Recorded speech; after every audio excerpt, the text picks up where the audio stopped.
Hey, how's it going, guys and gals? Welcome back for this week's episode of the INNsider. Sorry we weren't online last week. Comic-Con kind of got in the way for a few of us, and it was just a chaotic week in general. So, but we're back.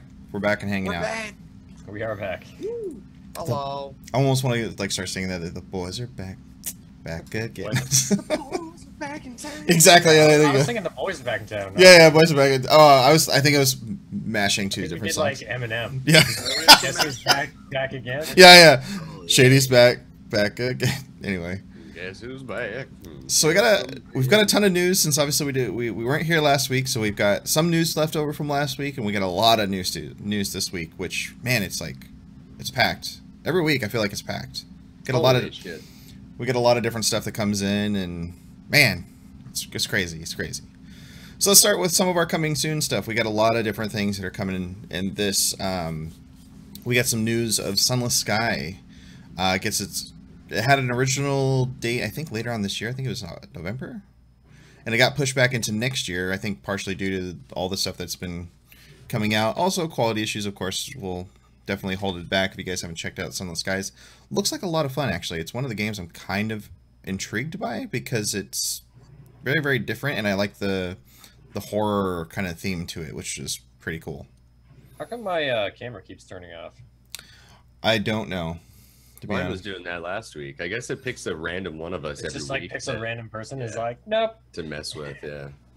Discord joined in on the action. That's why my mic wouldn't work on Discord. Here, I could try to re-add it real quick. 1 second. I don't know. He's turning against us, man. The singularity has awoken.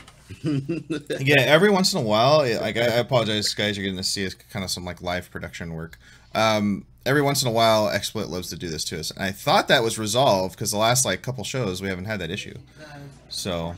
It's an XSplit thing, I guess. Yeah, it's an XSplit thing. Trying to adjust my light a little better here too, but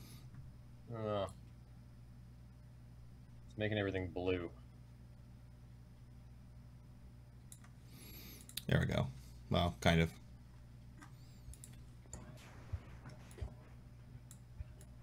Good enough. There we go. That'll work. Anyway, I don't care. Sunless Skies. I'm kind of excited about it. Like I said. Oh, it's still doing it for Drunk Canadian. I don't know why it is doing this. It just doesn't like me today, I guess. Apparently. It's alright, I'm ugly. He's playing peekaboo. Everybody plays peekaboo at some point, it seems like. I don't know why XSplit decides to randomly do this. And it just updated again. I think that's why. Sully Court loves you. Give us a call sometime. Oh god, no. Borox, get out of here. I'm still in the corp, you weirdo. Jesus, it is really like you're like discoing right now.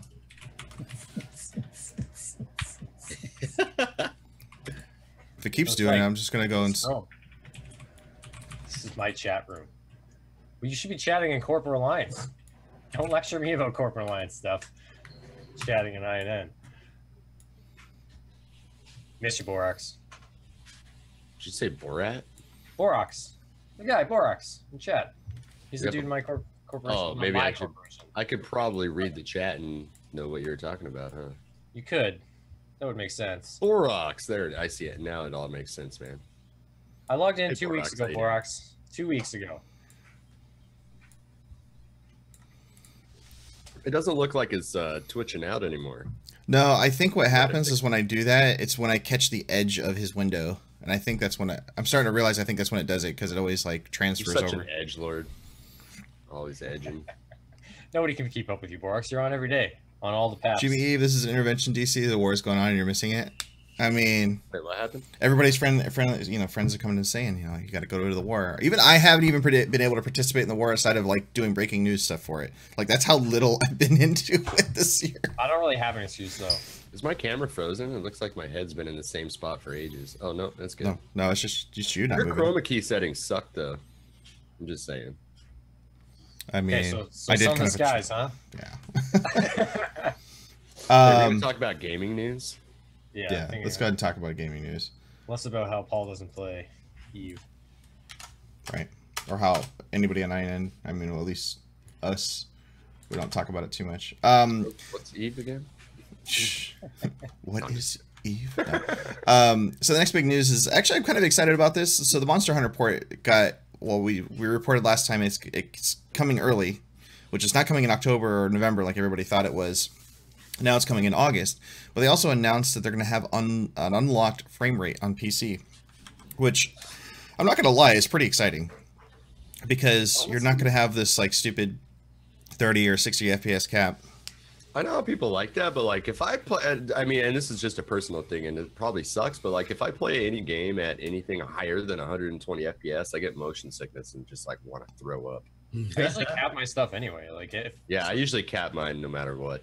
because like it's actually not. I don't know. Maybe this is just like a rumor, but like if your video card or whatever is like peaking 400 and then dropping to 300 and it's constantly fluctuating, Right. it actually ends up being worse performance. If you just cap it at like, say like 300 because you know it'll Yep. always be there, it actually runs better.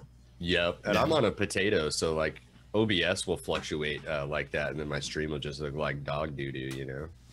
Mm. So yeah. Like I have to do it with Counter Strike because when my frames are jumping from like 600 to 500 to 600 to 5, like I cap it at like 450 and it just like runs Yeah. the entire time. Yeah. Even when I'm at 60, like 120 is almost too much for me. Like I'm like, it makes me sick, dude. 60 is, like, I'm okay. Yeah, I'm okay at usually like 120, and then I'll, I have 144 hertz too, which makes a difference. I think that's also another thing too. If you don't have a high hertz monitor, that also changes it a little bit. Oh yeah, that's true.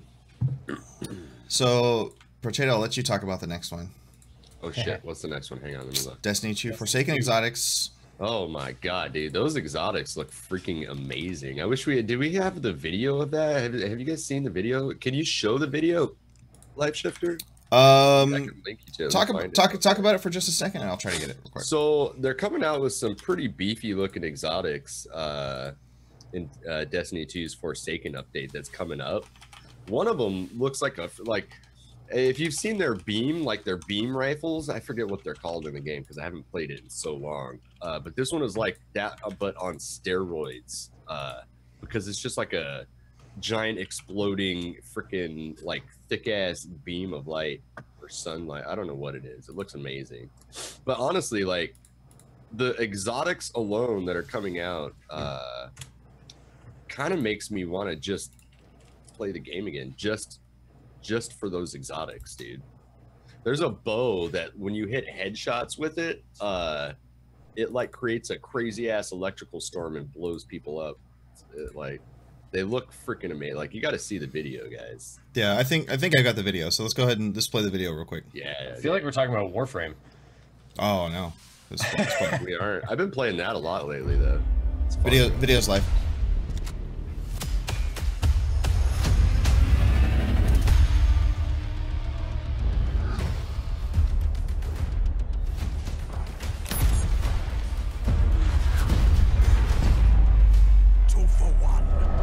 Look at that. Fires 2 rockets at once.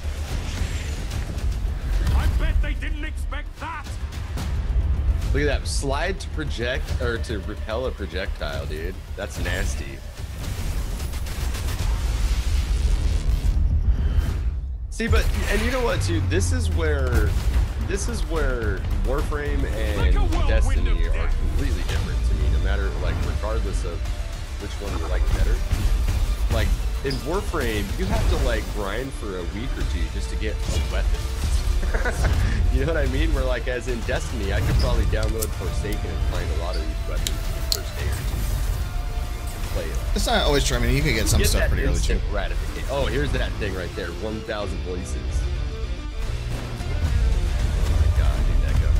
Oh my god, chromatic fire. Yeah, that thing looks sick, dude. For PvE. Wish Ender? Oh my god, it says heat seeking. Yeah, see through walls. Oh. Wow. Yeah, dude.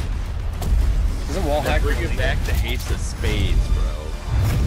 I mean, they had to, right? I can't believe they're killing Kate 6 in this.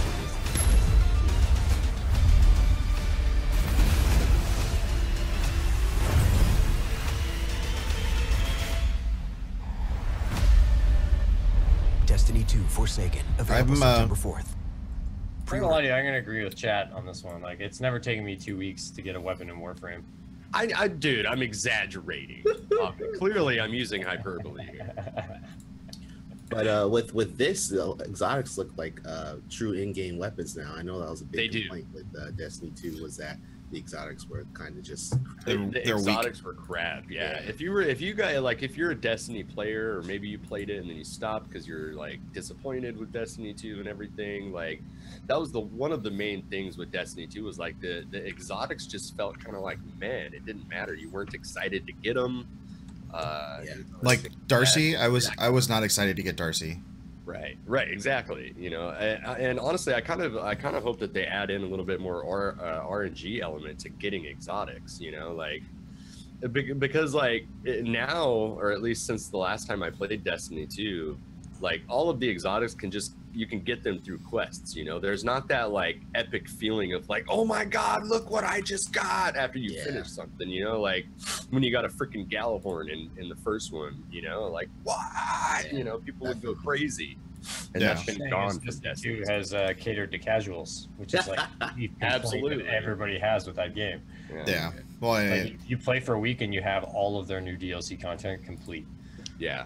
Well, I'm not gonna lie, I wasn't. Forsaken's supposed to be pretty massive, though. They're saying it's like gonna be like the Taken King kind of massive, which if you guys remember that was huge. So like 2 weeks of gameplay, and you got it all.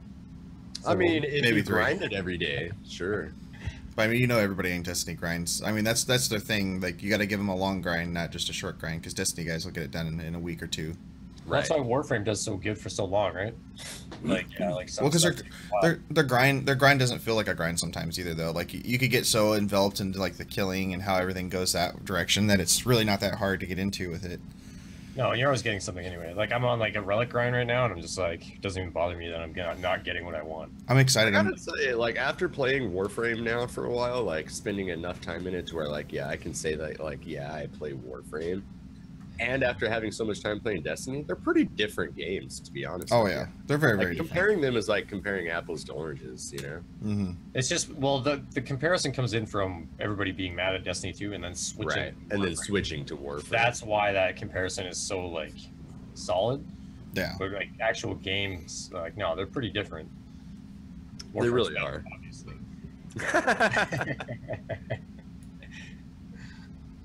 For a free-to-play game, it's pretty freaking amazing, man.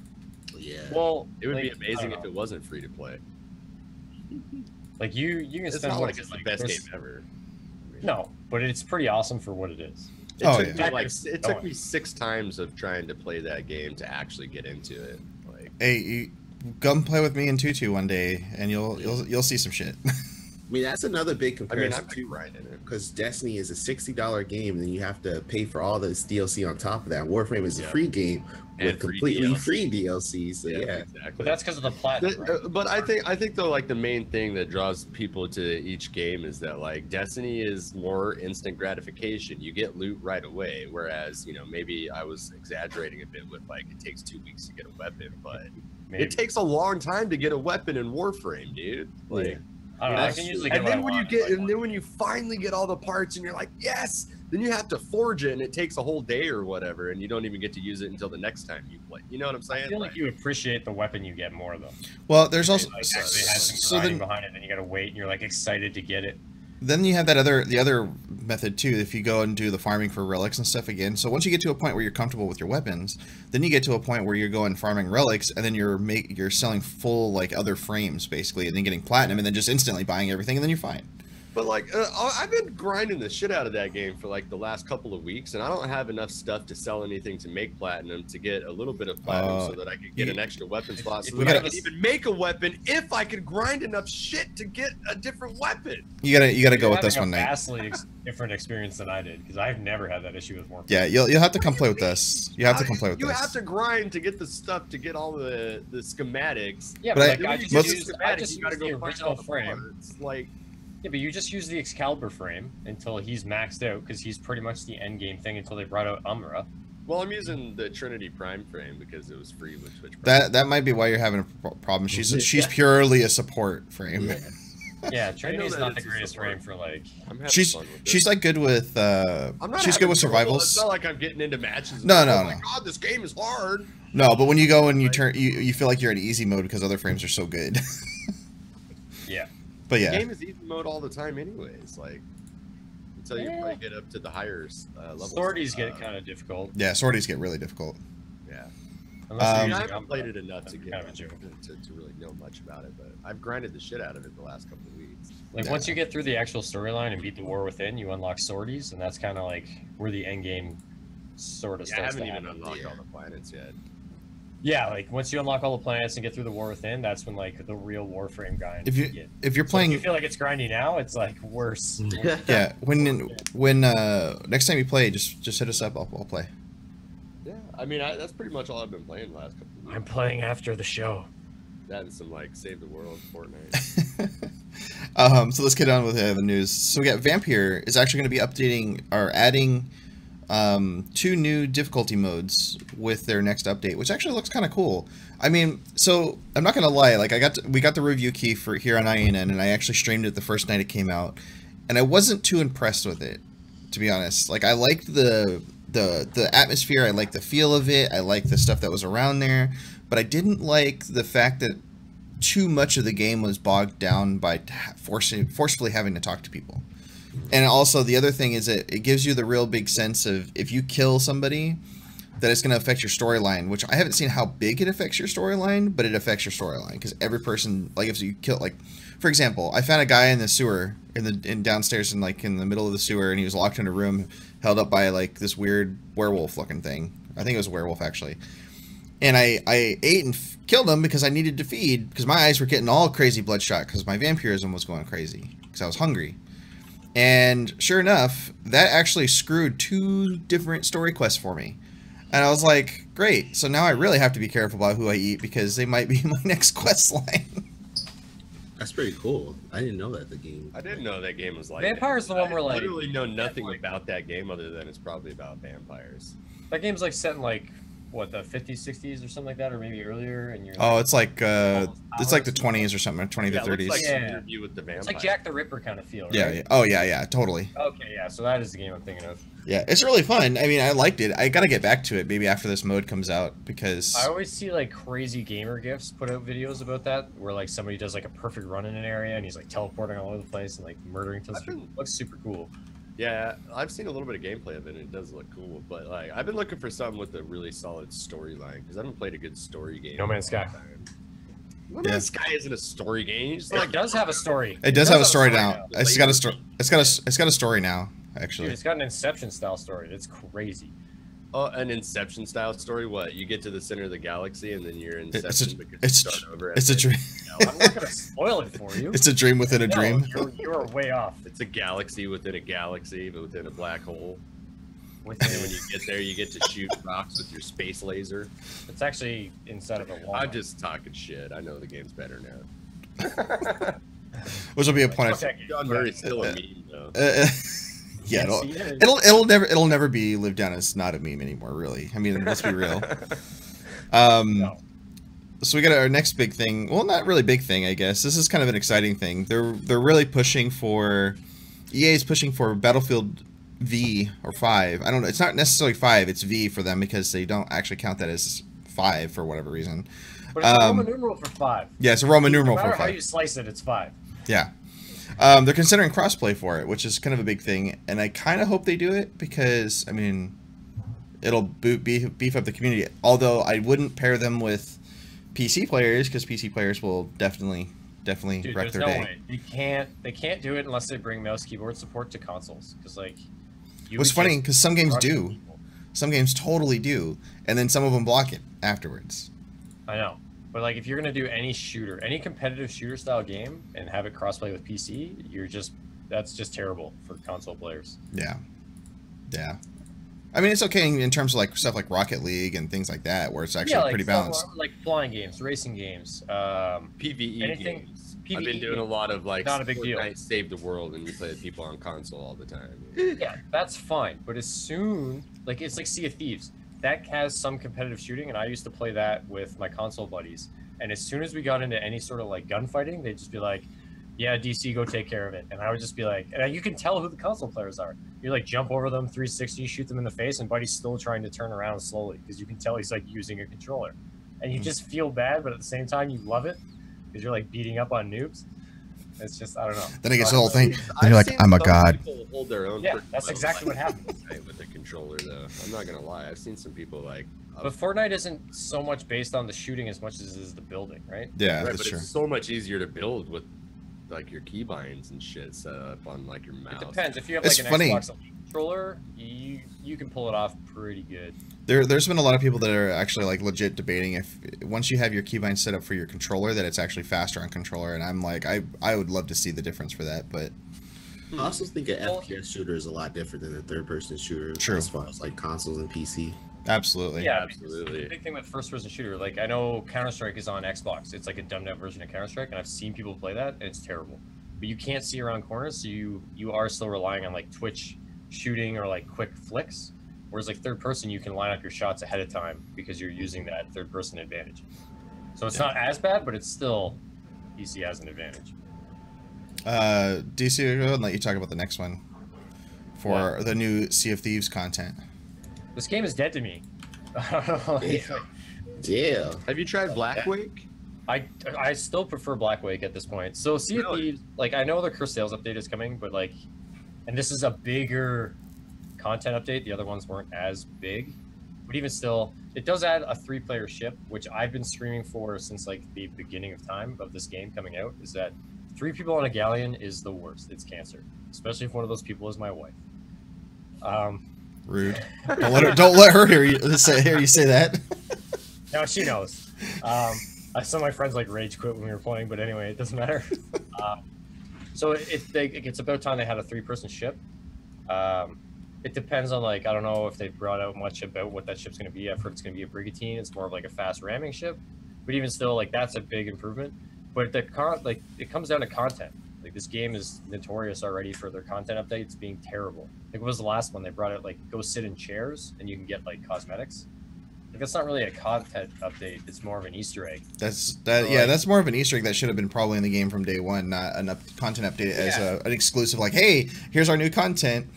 So this is like the stigma this game is getting, right? And this is why everybody compares it to No Man's Sky. It's like it started off so huge, like it promised all these things, and then there's just a huge lack of content, and it's very repetitive. And now what you're seeing is a lot of people posting like, look at all the loot I'm getting on the dead servers because nobody's playing this fucking game. Obviously, there's going to be a spike when there's this new update with cursed sails and cursed cannonballs and like the new ship and the AI controlled ships. Like that is going to change the game a bit. But the question comes down like, is this going to be you pretty much experience all that content in one day and now you're waiting for the next update, or is this actually going to make it fun again for a while? Yeah, and that's really the thing it comes down to anymore is like, why would I go and spend time in a game if it's not going to really give me much anymore? Like I'm not gonna lie, I'm semi regretful of buying it instead of playing it on the Xbox Game Pass like I should have done.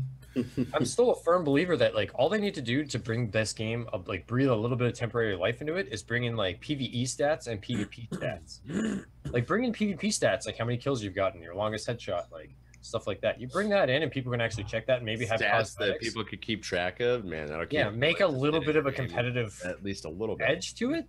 Yeah. It doesn't have to be a competitive game, but as soon as you bring in stats, that's going to bring people in with no content. Because right now, the PvP is literally like, if a ship's going to fight you, you know they have no treasure. And if a ship's running from you, you know they have treasure. And that game should have been an RPG. But that's what the PvP comes down to. If someone's engaging with you, there's no point to fight them. They don't have anything. And if somebody's running, you're never going to catch them.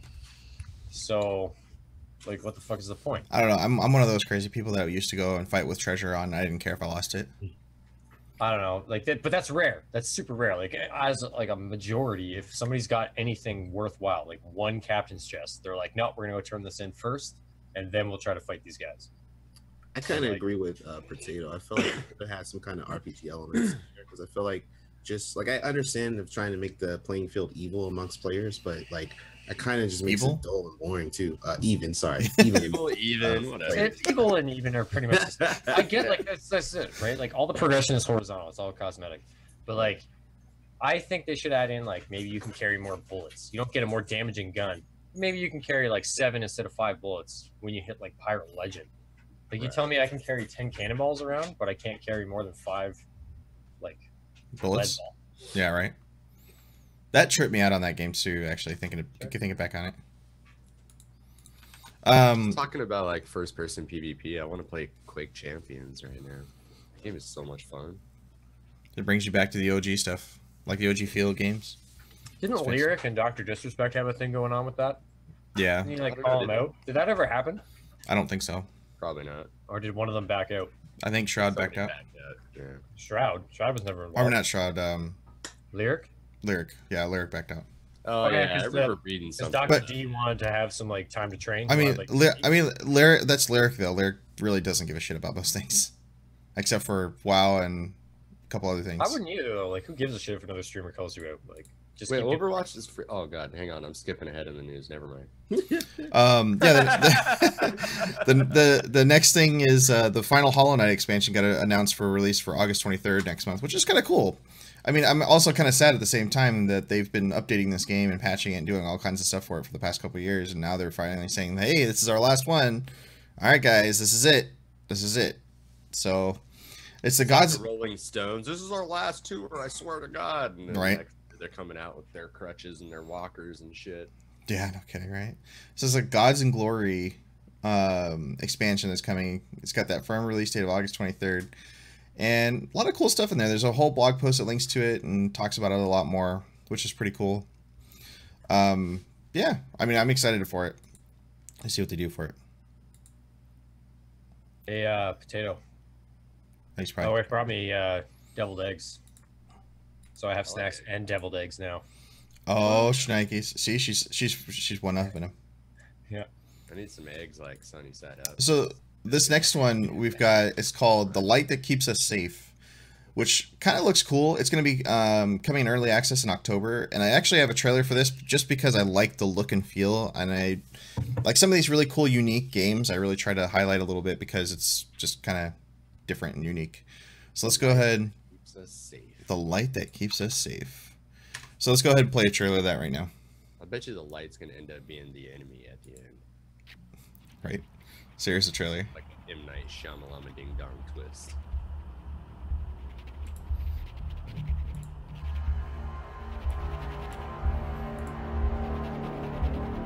And just keep in mind, this is just a teaser. I know you can hear me. You can hear me, can't you? You can't stay there, you know. You're going to have to go outside.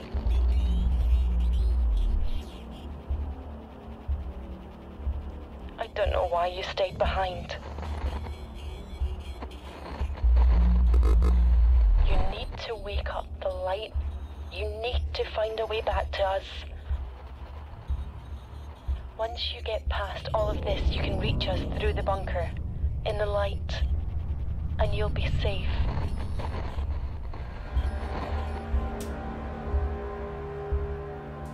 The light keeps us safe.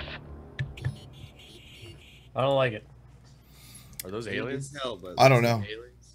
I'm scared. It looked unique, so I'm like, I'm a big fan of horror stuff. Like, I would love to go back and do my like community horror nights like I used to all the time, just because of, you know, it'd be fun. Pooped a little. poop pillow? Yeah, that's all right. I'll clean it up later. Just gotta like inverse inhale, bring it back inside of you. Jeez. So some jokes.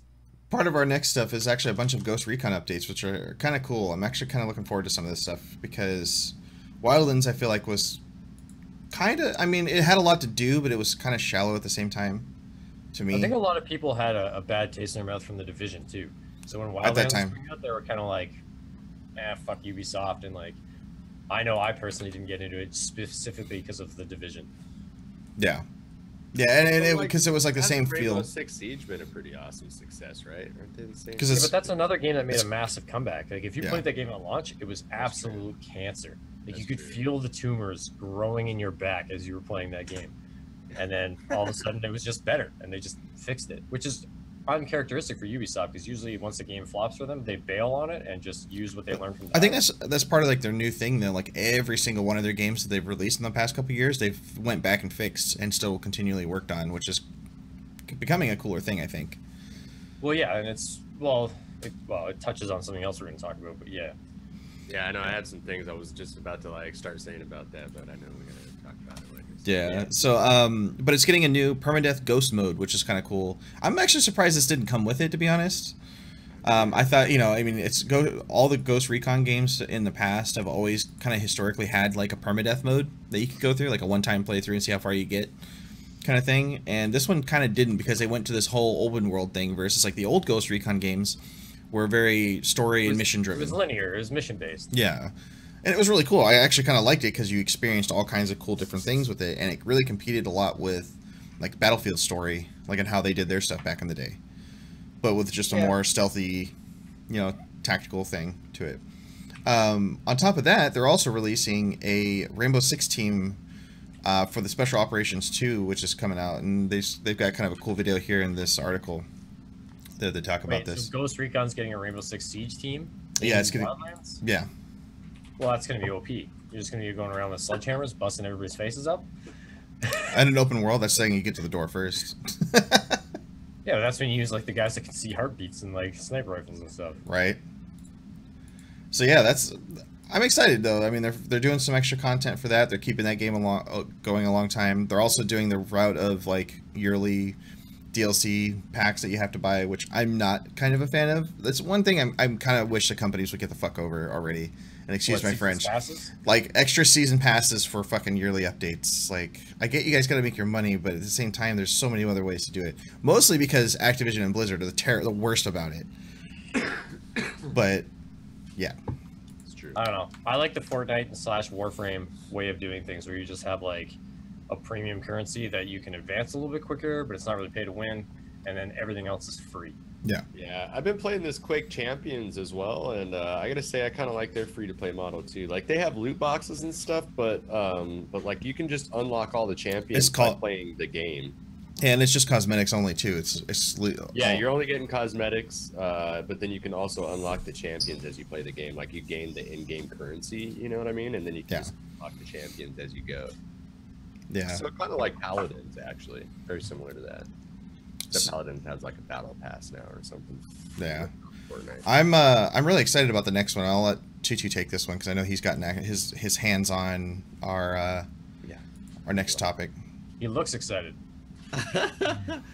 So we talked about this game, I believe, 2 weeks ago, Splitgate Arena Warfare. It's the game that's like Halo meets Portal, and they're having a playtest coming up first weekend of August. So if anyone's interested in that, do we have like a sign up page or anything, or is it like I think it's just literally getting into like an open kind of place? No, I think they go into their Discord like they did before and just grab a key.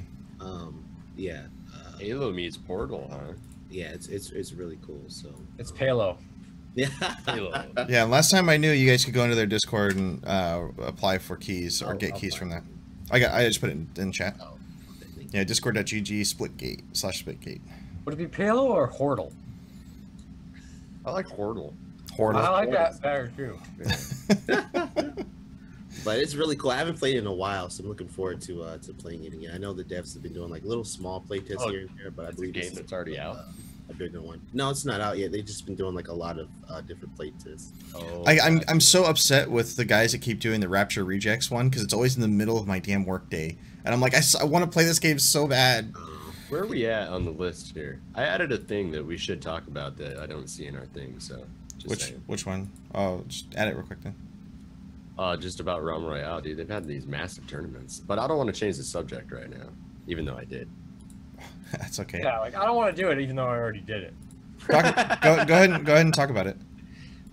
So yeah, they had a $100,000 tournament last week. All the big dogs played. Summit played.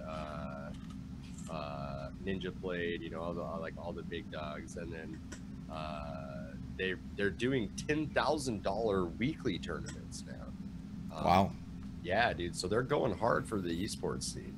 See, I still disagree with this because I still find that you cannot make a battle royale with the amount of RNG and the weapons and the drops and everything. Those are not competitive esports, and they never can be.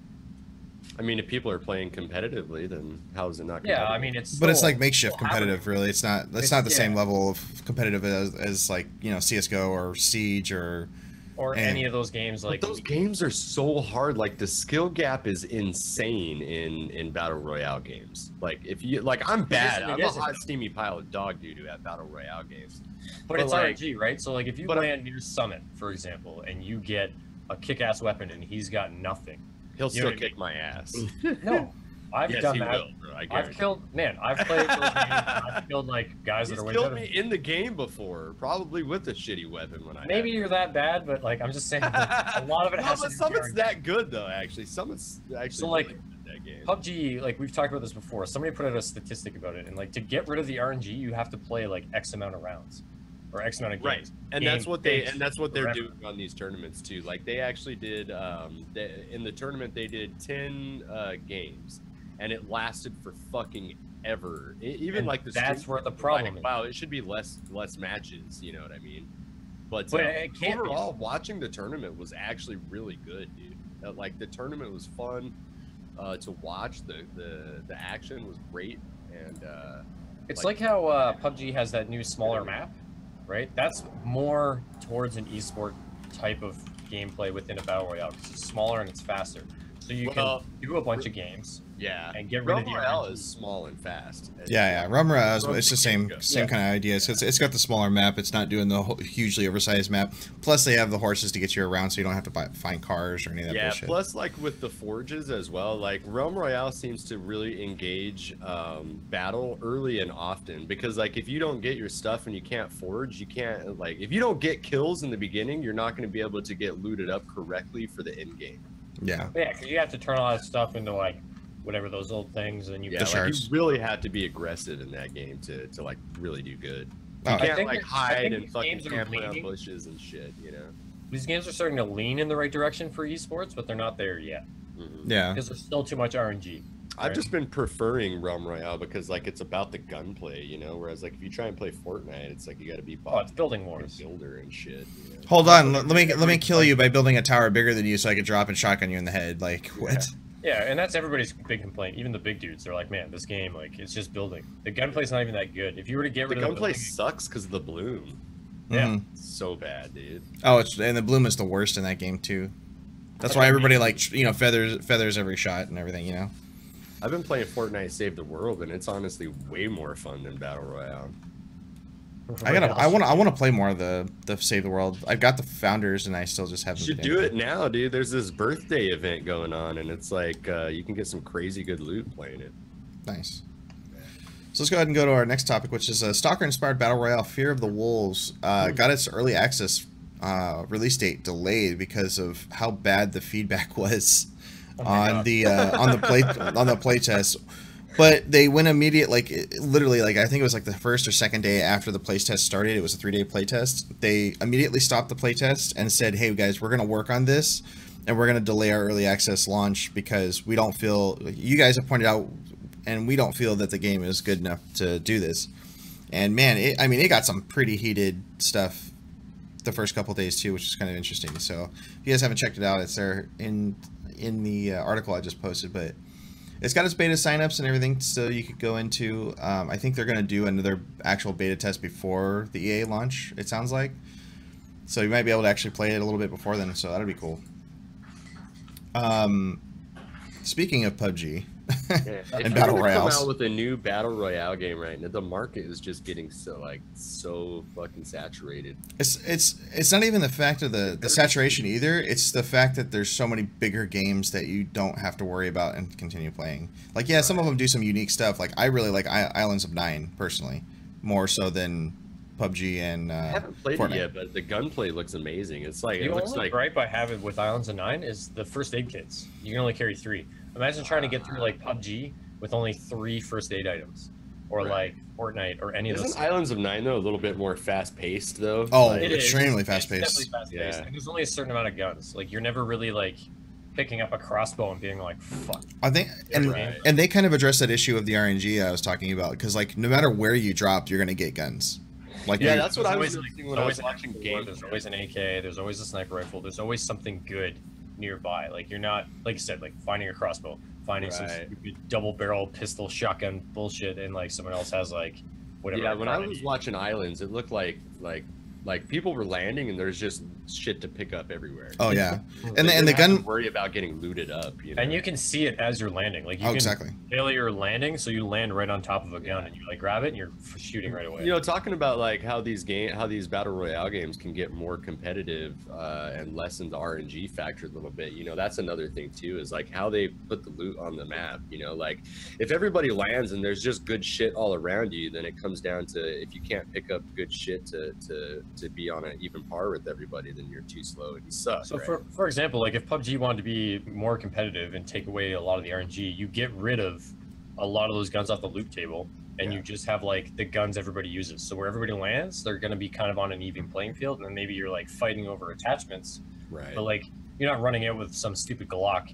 Everybody's got it. You know, I will say this though, it's hard though, because Oh, I don't it's so think good. they'll ever get like they can't get rid of the RNG in battle royale games, because it kind of makes battle royale games what they are. I'm not saying get In rid a of way, it, the but RNG is narrow kind of fun. you narrow know? the table. For, Narrow the for a table. competitive sense. Yeah, they do need to Just for the competitive, like if they're going to do it as an esport tournament, they lower the loot table, and the core game still stays the same. I You know, think I the gotta tell you, Berlin. it's moving more and more towards esports though, man. Battle royale, like they're having these big tournaments all the time, and not just like what I was talking about with Realm Royale last week. You know, PUBG's getting in, Fortnite's doing tournaments all the time and stuff, dude. Like, and people are watching it. You know, esports is taking notice, and they're like, oh yeah, you know, this is where the crowd is at. You know, people want to watch this shit.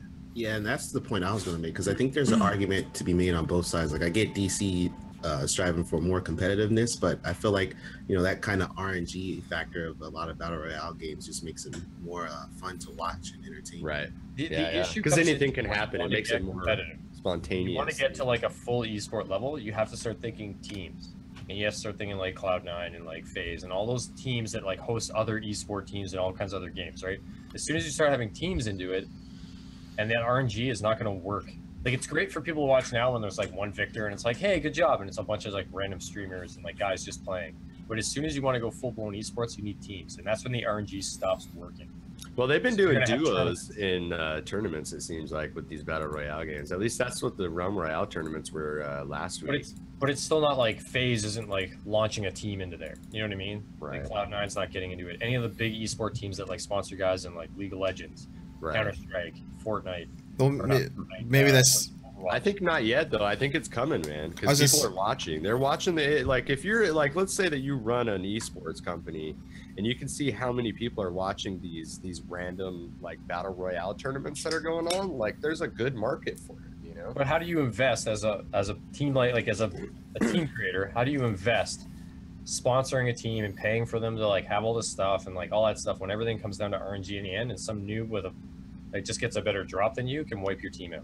I don't But that's the think thing. that's what You it got to comes play down more games, you know? I think, like, there are ways around it. It's not like it Well, can yeah. be, Obviously, then you play more games to get rid of the RNG. But then, like you said, it becomes this long, drawn-out tournament that takes forever. Like, there's got to be a middle ground. I just don't think they're there yet. I think they're on the right path, but I don't think they're there yet. Maybe that's part of that the whole shift in how esports is being perceived too, because maybe they're trying to get rid of the hardcore aspect and go something with a little bit more random in it, instead of like, oh man, if I go and buy this weapon or do this, or pick up this thing, it's gonna. Yeah. It's not like the RNG is so crazy that like some random sucky ass potato can drop into these tournaments and like and do good. Like you got to actually be good at the game, or these players are gonna. Yeah, he might not win, but maybe he like headshots your team captain, and then you guys kill him, but you can't res your dude. And some like no-name pleb did that. You know what I mean? Like that kind of stuff doesn't happen in League. It doesn't happen in Counter-Strike. It doesn't happen in Siege. You know what I mean? Like that's. I mean, but it doesn't have to be the same as those games. You know, like why does esports have to be the same as it's been over the last 20 years? I'm saying it has to be the same. Evolve a little, you know. It obviously is evolving right now. It's just I don't think that battle royales are where they need to be in the next like couple of years. I think they're evolving still. They're just not full esport ready yet. Yeah, they're still trying to find their path basically for it. Yeah. That's all I'm saying. I'm not saying it's not going to become one or whatever. It's just like right now they're like figuring it out. So getting onto that, they're doing they finally released custom matches for everybody, which is kind of cool. I'm excited for that. But the weird thing is their PUBG custom matches won't have an associated cost during the beta period, which they're running it right now. But it may change in the future, which that's a little disappointing, to be honest. I'm just like, why do you guys want to charge for anything when everybody already makes you guys a fucking walking meme? They're like a walking meme for the only battle royale that charges money and still has shitty performance a year and a half after update. But yet so many people still play it. Yeah, I thought about getting that game so many times and got something different, just because all the battle royale games are like free. Basically, you're better off not playing PUBG. Yeah, like, I have it, and like I'll play it every once in a while, and I'm frustrated with the performance that I just stop playing it for like an extended period of time. Yeah, and the other big update is they've got on the it was on the test server at the time that they posted this, but it's also in live now. They added a new weapon, new vehicle, and then the obviously the custom match beta, which is already there. But that stuff is pretty fun now. 50v50. They had a 50v50 in PUBG. Yeah, they also had that in Fortnite for a bit. Yeah, I know that. Then they had the 5 teams. I like to play battle royale in Fortnite. Then they had the there's like a team thing. Yeah. Then they had a respawn thing that was 5 teams of 10, and it was on it's war mode, so you constantly respawn and go crazy, which was really fun. I like that kind of stuff in battle royale games. They added a thing like that to Realm Royale, where you just keep like if you die, you just respawn and you drop back in and you keep whatever loot that you had. That shit is fun. Yeah. The war mode is cool. Battle royale anymore. Like in the no, it's not. And they even call it like a deathmatch practice mode or something like that is what they call it. But honestly, I think every battle royale game should have that because it allows you to learn the gunplay. You know? Yeah. Like if you're a noob coming into a game where everybody's been playing it for a long time and they're like fucking pros at it, you're gonna get shit on, and you're never gonna have enough time to like practice the gunplay and get. So you want to close the gap between the veterans and the new. And that's the same thing. I don't understand why Fortnite keeps taking out the playgrounds mode. Playground mode, yeah. Like I think make that a permanent fixture, because that allows people to play with stuff and like figure out the game and learn how to build better and all this kind of stuff. Like if you really want to make people have fun with it, don't force them into multiplayer matches all the time that they're gonna have to keep going to. Just let them play playgrounds mode for an hour and be like, all right, cool, we're gonna learn how to build, we're gonna learn how to do all this other stuff. Yeah, honestly, they should do a playground mode in Fortnite that's more like what they did with Realm Royale, where you just keep dropping in. I know that's what it is, but isn't the playground mode like you have to have friends with you, right? It's like you have to play with friends. You can't just jump into a random match. Realm Royale, it's like random lobbies. You know what I mean? And then you just keep dropping in, so it's like constant action. Oh, I didn't realize we missed this earlier. So as part of the other Destiny news, Nathan Fillion in the final trailer was already replaced by Nolan North as in the final Cade 6 appearance. So really, in Forsaken, the last bits of stuff you're going to see from Cade 6 is actually not voiced by Nathan Fillion anymore, which is going to be interesting to see. That's going to be weird. They need to bring in Sean Bean as a voice actor, just like Civ. But then that character's guaranteed to die. Anyways, right? So, that'd be perfect. Sean Bean comes in. Sean Bean dies in every role he's in anyway, so you might as well bring him in. So, in our next topic, this is actually kind of one of the part of our big topics for today is how devs fail pretty hard. And one of the biggest failures I could see as of recently was the Calling 2. We talked about this a couple weeks ago too, and by God, did they mess up. So on top of that, so what they ended up doing is a week, quite literally a direct week after launch, one of the developers comes back and says, "Hey guys, we realized we fucked up. We gave you a game that you didn't want." And we're like, you know, it was kind of like a no shit Sherlock moment. It wasn't even that we didn't want it. It was just bad. It was, yeah, and then it was just bad on top of it. When everybody was like, an obvious cash grab too. Oh, true, exactly. And then what he mentioned during the video was, "Hey, we realized we gave you a game you didn't want or ask for, and we heard you. We know you want the Calling 1 back, so we're gonna give it to you." So now they're bringing back the Calling 1. They rebooted the development on that, completely canceled Calling 2, refunded everybody, or in the process of refunding everybody, I think, still for all the platforms, and they're taking it off the market, all the markets. Because what was the concurrent players on that? Like 10? Like 2. It was like 2. Yeah. And that was day 2, like day 2 or 3. Like it was bad, like bad. That's fucking terrible, dude. Potato went missing. No. Culling is a game that like hit me close to my heart too, because like I remember the Culling 1, like I got it and played it with a bunch of my the dudes in my Corp and Eve, and we were like having a blast playing the Culling. Oh yeah. We were mostly killing each other because the server was terrible. And, like you go to punch somebody and there's lag, and you'd end up punching your own teammate, but it was still fun. And it was like kind of a pioneer in the battle royale sense, because like Fortnite wasn't really a thing, and like it was like in the time that only H1Z1 was the only other competitor at the time, and it was great because it was melee. You could go and craft your weapons, like you didn't have to rely on RNG. Fun. And it was funny. It had sort of like a BioShock feel with the announcer, like that was a quirky little announcer thing, and like it actually had a lot of cool stuff. And the fact that it died off is kind of weird. Like other games. Well, it died out because they can't. Because I think they said they were going to stop. Well, yeah, they stopped development in December, like 2 months after they did their full release, which everybody was like, "The fuck, guys, what are you doing?" So nobody wants to play a dead game, basically, and it was still riddled with bugs when they stopped development on it. So that's why everybody was like, "Well, fuck this." So what they did, it was still fun up to that. I think games can make a comeback. But the way they did this, I'll be super surprised if the Calling is ever a thing that anybody is excited about again. Yeah, I mean what they did is the action steps for this is they released day 1 Calling on their test server, which is a permanent fixture. Like this test server is always just going to go back to your day 1 build.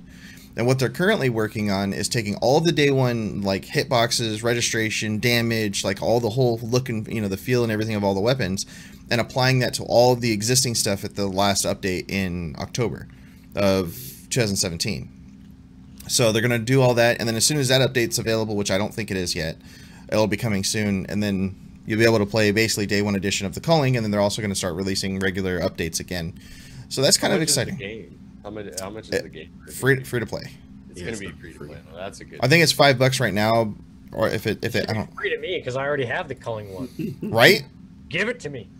No, it's gonna. Well, of course, everybody who's got it is gonna have it, and then airdrops too are also coming back. I forgot about that. So airdrops are also gonna be a thing. Interesting. So the Calling right now, they haven't changed it yet, but it's $5.99 on the thing right now. But as soon as the new update comes, it'll be free to play. So it's coming soon. It's coming soon. I'll probably check it out if it's free to play, I guess. I think it'll have a chance because a lot of people miss the Calling, like day 1 Calling, and they're bringing that back. I know a lot of people did like it. Yeah. It was I was a fan. In fact, like if you guys ever went like my semi quasi dead YouTube, like 3 of my biggest like clips and stuff are from Calling because I had so much fun with that game. I think that game did well because it was probably the most like the Hunger Games out of every battle royale. Oh, exactly. Definitely. I have a friend that was like doing traps. so good. Like his Twitch channel was blowing up during the Calling, dude. And then they're like, "Oh, sorry, the game's dying. We're no longer developing." And fucking his channel just. We're washing our hands of this one. Boys. What was his name? Like, oh, Ripperoni, dude. What was his name? His name's Baggins TV. He just recently got partnered. He's kicking ass playing Realm Royale. Nice. Yeah, his channel blew up with Realm Royale. He's really good at it. That's good. Overwatch is going into. It's got its brand new hamster character. I think I can't remember if his name was Hammy or Wrecking Ball. His name is Wrecking Ball, I think, right? Wrecking Ball. Yeah. Yeah, but everybody calls him Hammy the hamster. Everybody's calling him Hammy. Yeah, or something like that. So he's out, and then they also have their free weekend, which is also going on right now. I think it's good till the end of the day, or tonight, I think. And then I have to play some. I haven't played it over. There's also like a huge another Mercy nerf coming because they still feel like Mercy's being used way too much still, and they want to bring like more light to the other support characters.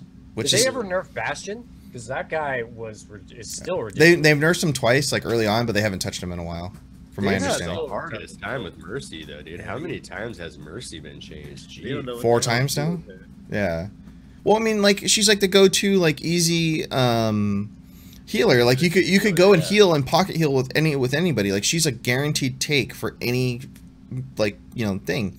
If you want to mix it up and people want to get fancy and don't want to play Mercy because they got bored of playing Mercy, then they keep changing her instead of like, why don't they like make fucking Lucio's healing better or something? You know what I mean? Yeah, like instead of I don't think the problem lies with Mercy. I think the problem is the fact that their other support characters just kind of suck. Yeah, there's not enough variety in their support. Like when it's like, why pick any other support when you can heal way better with Mercy? Like, yeah, and the other healers heal better. It's not, and it's just by the type of healing she does. She's a direct beam, healing class where everybody else is kind of like an AOE or a spray or something. And fill your tank. And they don't have to be right in front of you. They could be curved around the corner as long as you hit them when they were still in sight, and it's easy. Like, see, that's what I mean. Like if they made Lucio's heal do better or something, you know what I mean? Like that would even be maybe even better than her, because like you could stand by your tank the whole time. But then if anybody else is there, you're also healing them too, Yeah, yeah. So moving on to more Blizzard news, which is kind of interesting, is World of Warcraft's 8.0 patch was apparently a huge flop. Not a flop, but it was just in terms of just bad performance, all kinds of bugs. People were saying it was kind of meh as well. Well, it's a pre-launch. It's a pre-launch patch. It's not anything. It wasn't meant to really bring a whole lot of content. It was prepping for the big expansion. So it was meant to bring some changes, but a lot of the stuff was just super buggy. Nobody's add-ons worked anymore, which is always a huge deal because then all the devs with all these add-ons have got to go back and go crazy and try to fix them within a short amount of time. Bonus experience for completing dungeons is gone. There's some players were noticing like degraded visuals. There was appearance skins that were also changed. Like there was just a matter of stuff, a multitude of stuff that was just changed or brought in, introduced a bunch of bugs, and people were pretty unhappy. I think it's been fixed since then. I haven't seen an update article on it yet. WoW will never die, you guys. No, WoW will never die. I wish it would die. Everybody, there's a lot of people wishes it would die, but it's still. I wouldn't care if it died. I've literally never played it. It wouldn't affect me at all, but I want it to. Based on pure. It's neither here nor there for me, but fuck all those people who play that game. Exactly. I mean, still, we talked about this a few weeks back. Potential Eve players. Remember though, hashtag Eve is dying. They're pretty dying. He's been dying for years. So the next one is Rainbow Six Siege is going to be going through a huge update here pretty soon, where they're going to be nerfing and buffing 9 separate operators, which is going to be kind of interesting. They're trying to. Blitz? Is one of them Blitz? Are they nerfing Blitz? Who knows? Well, Blitz, I'm pretty sure he's going to be. But they have a whole. They have a whole lot of cool metrics and everything that you guys can see in here in this article that I linked that has like all the different stats for how much people do what here and there, like the win rate details with some of these characters. So they're trying to bring these back into like relative numbers where everybody has fun with whatever they're playing just based on their situation and what they want to do, which is kind of cool. I like how when the Siege team releases this content or releases these updates and they show us like all the metrics on how they see everything, it brings a kind of like a different light on how you see some of the stuff, and you're like, oh yeah, maybe after 20 games I see what they mean now. So that's always a big thing. But in our next update, Bethesda finally has announced the actual date for the Fallout 76 beta, which I'm super excited about. Yeah, gotta get those nuclear launch codes, right? Dude, oh, gotta get them.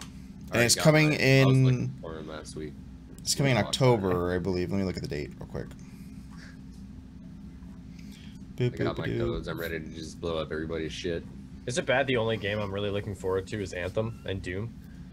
I guess. And not Fallout. How dare you? Doom is amazing. Dude, I've never liked Fallout. Though.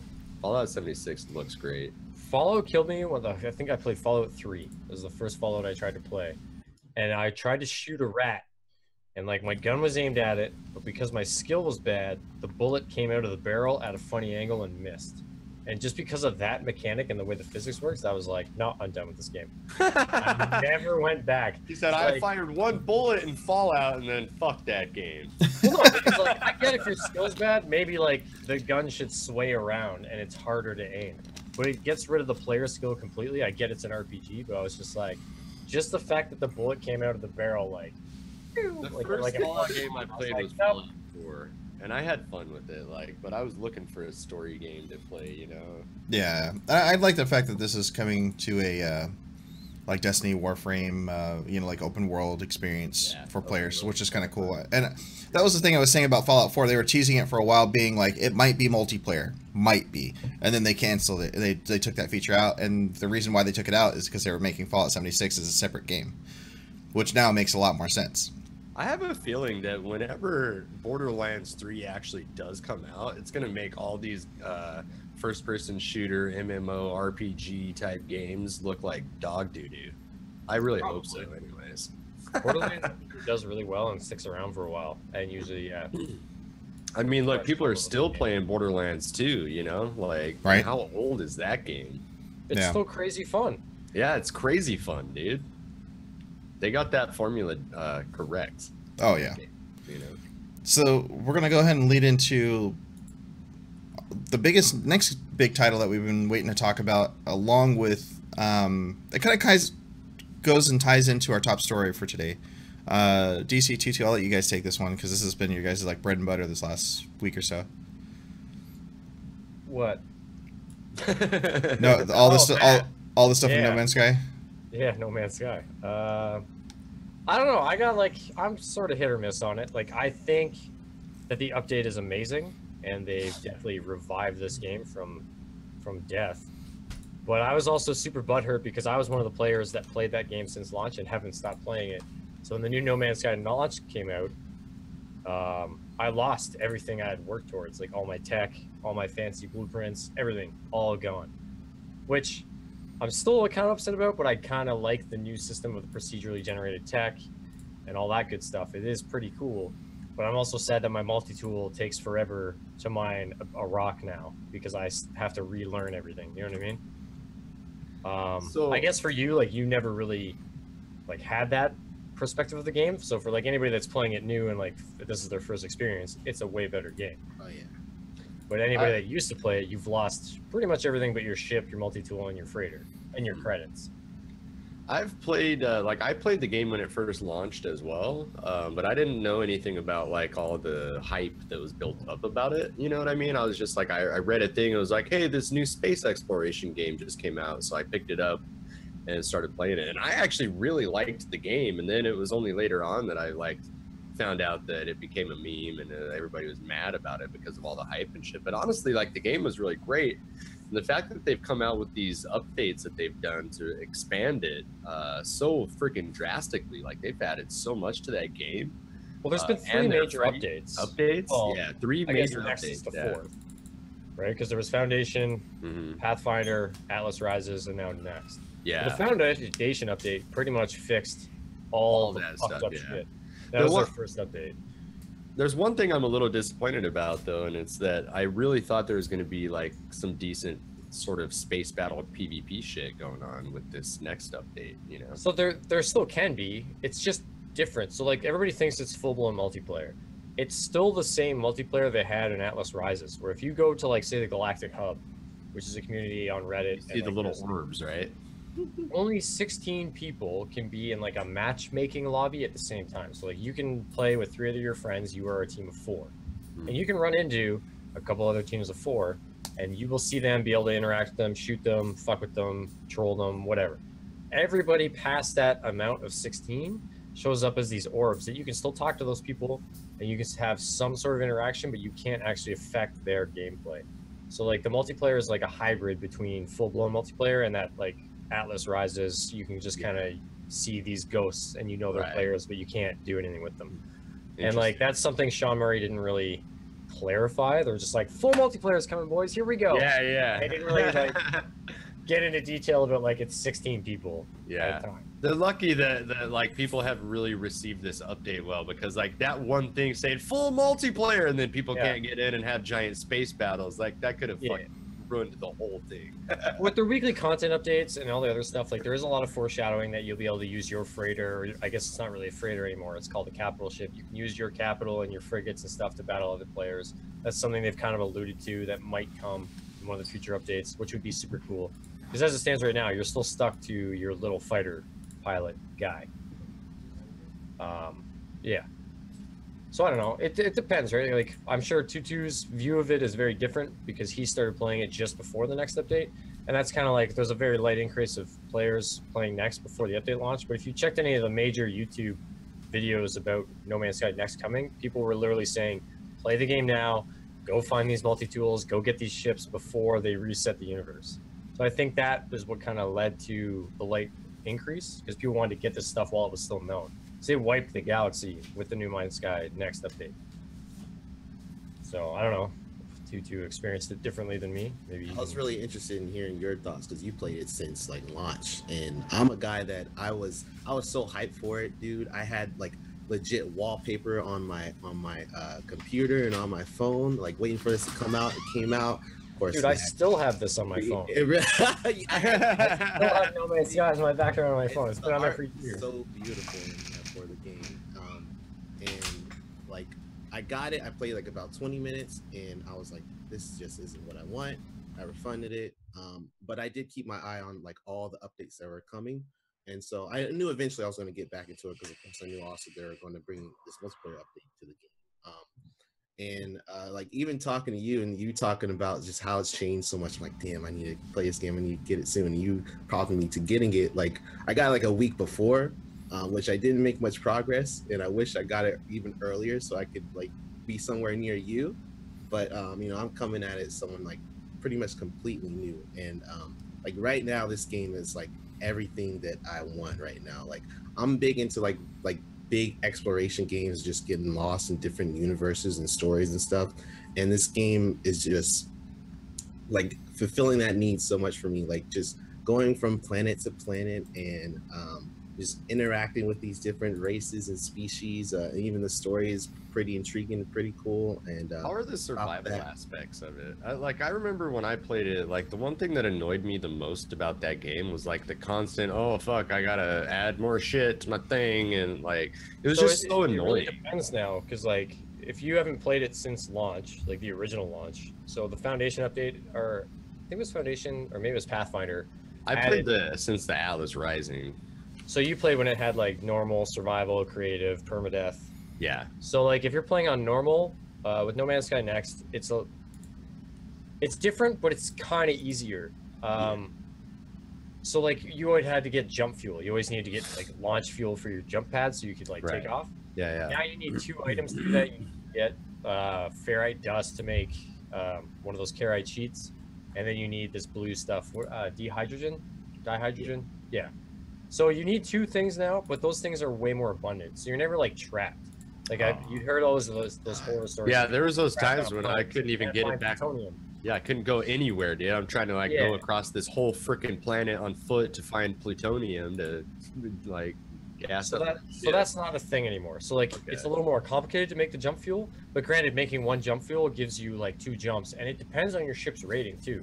So like your jump jets have an efficiency rating. So if you have like an S-class fighter or S-class anything, you're going to get more out of your jump drive. You're going to get more out of your jump jets. Oh, okay. They actually added a little more depth. Yeah, there is more depth, and there's even upgrades that'll make it even more efficient. So like the way they procedurally generated everything is now you can get basically an upgrade that does anything. Technically, you could get the best mod in the game or something that is an absolute waste of time to build. So like that's kind of a good and bad point of that, but yeah, the survival isn't as frustrating, I find, anymore. You're never like really struggling to get what you need. At least I didn't find that. Like I don't know if it was different for like Tommy or Tutu because they're not as far along as me, but I never found that I was ever like pounding my head off the keyboard being like, what the fuck, I can't find this, and like I'm stuck here. I've only done that I've only done it in that 23 slot ship I'm trying to fix because we found that 23, that one guy found a 23 slot ship that was just busted all hell, but we've been trying to fix it. But we got it flying, so that's the most important thing. We got it flying, so it's there. Well, and that's always the gamble in the game too, right? So like I'm kind of glad that that's still there, because if you find a way to make money really quickly, which I'll tell you about after if you're interested, there's some ways to make like a few 100 million pretty quickly. Is it you either buy a ship and it works, or you take the I don't want to make money route and you find a ship and try to fix it. And I always think that the fixing of the ship is worse, because you have to find all kinds of crazy stuff to craft these things and like buy stuff on the market, and it's not as efficient. And if you can actually get efficient at making money, just buy your ships. Yeah, and that's where I was kind of. I mean, it was kind of like a first time I was like, hey, let's just try it because it's here and it's free. And yeah, and it is free, and that's where they trick you. Yeah, because and then everything that's needed for that ship is not on that planet or even close to it. No, and like that's the kind of thing too that I kind of like, that's a new player trap. I would almost consider calling it, it's a new player trap is what it is, because you can buy ships now as soon as you have your capital. Tutu, you got a free capital, right? You finally got your capital? Yeah, I paid for it, but yeah, I did. I don't know. I heard it's weird to get it for free. Like you can't damage the ship or something. I think I already had a freighter, so like if I log back in, I'll still have it. You still have it, yeah. Nice. The only thing you won't have is your base, but you can recover your base. Like everything you had in your base, you can recover it. I never really did shit with my base. That I was like, wow, this building is shit. I thought it was so wonky. I was like, I hate this. But that's how you make your money. Well, in Atlas Rises, that was how you made your money. You set up, like I had like the perfect farm or close to, and I was just pumping out my processors and just making like hundreds of millions every like hour. But yeah, like now with your freighter, you can just buy ships and add them to your collection. So before you could glitch it, and like you would buy a ship on your freighter and then both ships would stay there, but it wasn't really part of your collection. Now you can just buy ships and add them to your collection if you have your freighter. Oh, that's dope. Yeah, and then like in the call down menu, when you're calling down your ship to come to you, there's like your current ship or like your active ship, and then there's like a tab for like your whole collection. And then you can pick like, oh, I want to fly my exploration ship now because I want to warp super far. You can call that one down, hop into it, switch. You don't lose your old one. You go to where you want, switch back to your fighter. Like you can call your freighter out to you too, right? Like if you're just in some random other fucking place or something, you know? Yep. You can call it into orbit. I think Tutu ran into an issue where you can only have one in a system or something.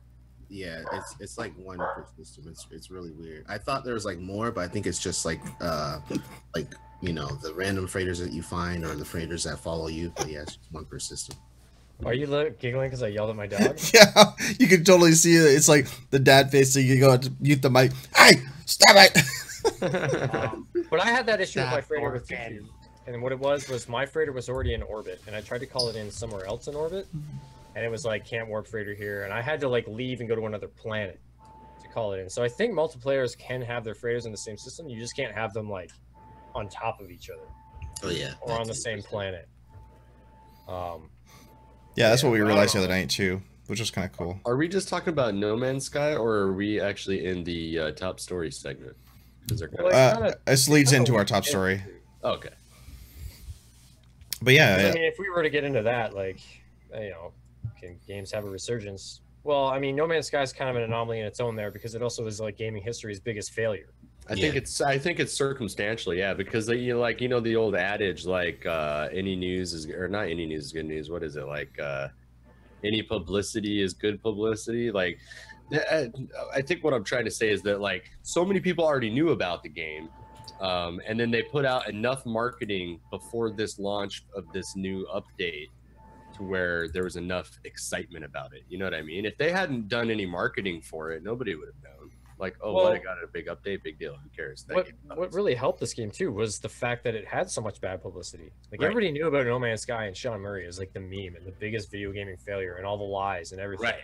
Exactly. And like, and then it's like No Man's Sky Next comes, like obviously everybody looks into it because they're like, oh, okay. And even I was thinking like when he was releasing stuff about multiplayer and they just kept saying multiplayer. I don't know if you guys tracked a lot of the stuff up to the. That was how they hyped it up. Was like it's got multiplayer now. Yeah. But he was also on Xbox Live that they do a streaming show. I think it's Inside Xbox, I think is what it's called. And he was on there a bunch of times, and the only thing he said was like multiplayer, full multiplayer, full multiplayer. And I'm like, this is starting to feel very similar to the initial release of the game, where Sean Murray just keeps saying one thing, and who knows? So until it actually launched, and I think Tutu and I played together, I was completely not expecting it to work. I was like, it's just another money grab. Like that's what I figured. So I think games can have a resurgence. They have to be coming from the right place. To me, when I look at all the work that they've done to No Man's Sky since its original flubbed up launch, you can tell that they care about the game and they want people to enjoy it, and they put a lot of effort into making it how people expected it to be, you know.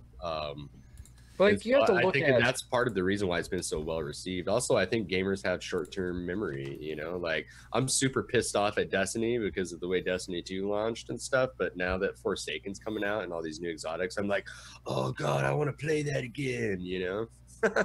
Well, I think most gamers are like that. Like as long as you should dangle the carrot again and it's like shinier than the last one, they'll jump at it. The difference is I think No Man's Sky didn't really... I don't think No Man's Sky, or at least Sean Murray, like they did this right. Like this is almost an example of how to revive a dead game. Right. So they didn't like dangle a new carrot.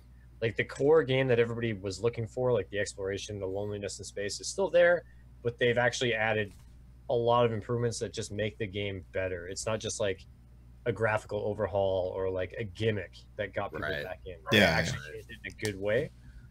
And like we'll be interested to see if like the culling can sort itself out and like kind of bring back what everybody loved in the culling one and like reimagine that, but have it still be that same sort of core game. Yeah, like that's kind of what it comes down to, right? Because like any game could try to make a comeback, but if you don't do it right, I'm skeptical still, because I'm waiting to see what Xaviant does, because I mean obviously they've made pretty much every bad decision they could possibly make up until this point. I'm skeptical of Destiny 2. Like I'm waiting for Forsaken, and then I'll probably jump back into the game. But I've been saying that since they came out with their roadmap, and like if you looked at their roadmap, you could tell that like the game was still going to be garbage until that massive update. But now I'm like all hyped about it, but I'm a little worried because like if I get into it and it's like I burned through the content. Well, they're finally coming into that point too with Destiny, is where they're letting the leash off, basically, finally, to some degree. Like they were worried too much about the leash and that choke collar that they had on it at the start of Destiny 2, because they were afraid that it was going to turn out like Destiny 1, where things were going to be too unbalanced. And then they tried too hard with that, and it turned it to the way the game ended up being when Destiny 2 launched. And now they're like, oh, okay, well let's try to go things a little crazier. Now we've got all these new specials and supers and exotics and all this stuff. It's going to make the game fast. It's going to make the game hard hitting. It's going to make it feel like you're actually truly powerful again. The one thing that's so frustrating for me about it is like the way that they're making Destiny 2 a good game again is they're making it more like Destiny 1, which is what they should have done. Like, what the hell, man? You should have just never came out with the sequel. Yeah, just kept updating the first one. Well, we wouldn't have gotten the PC part in that case, because they did have to do a bunch of engine work. Ubisoft. They could have done a PC. I think they could have still done a PC port. They actually, when I first started playing Destiny, the original game, I was playing it on PS3, and then they stopped supporting PS3, and you literally couldn't play it on there anymore. Like, I mean, you could, but you couldn't get the new content. It stopped after like what, the first 2 expansions or something. Yeah, in fact, that's the only reason I have a PS4. Is because Destiny was like, sorry, you're gonna have to get a PS4 if you want the new content. Yeah, even in Destiny 1, I didn't even bother on 360. I bought it for my Xbox One. But that's like the Ubisoft business model. I know Ubisoft doesn't obviously make Destiny, but like they, instead of like expanding on what works, they just come out with another game. Like Rainbow Six Vegas was a flop. They made Vegas 2. You know what I mean?